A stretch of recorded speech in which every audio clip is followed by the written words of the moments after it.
In today's video, I'm going to teach you how to ship items on Shopify 5 minutes. Let's walk through a quick, reliable setup so your customers can see shipping options at checkout and you can start fulfilling orders with confidence. First, open your Shopify admin. Once you're in, look toward the bottom left corner and click Settings.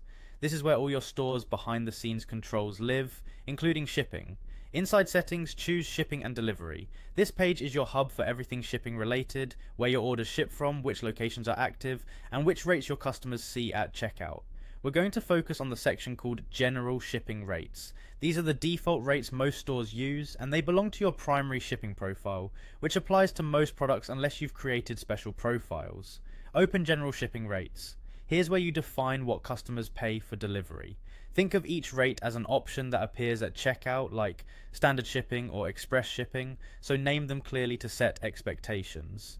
Click Add Rate. You'll see choices for how that rate is calculated. You can set up your own flat rate, great for simple pricing like a fixed fee or free shipping, or use carrier or app rates to pull live prices from shipping carriers, which is helpful if your catalog has a wide range of sizes and weights. Choose the approach that fits your business model today. You can always come back and refine it as you learn more about your costs.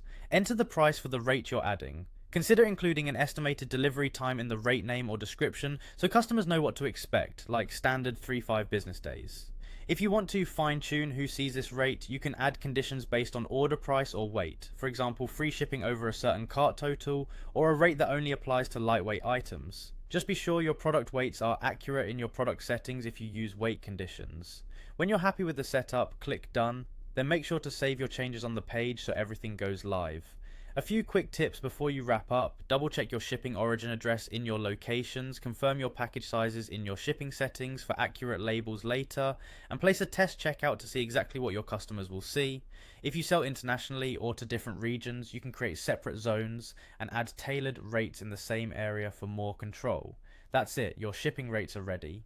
Keep an eye on order costs and customer feedback and adjust as needed as your store grows.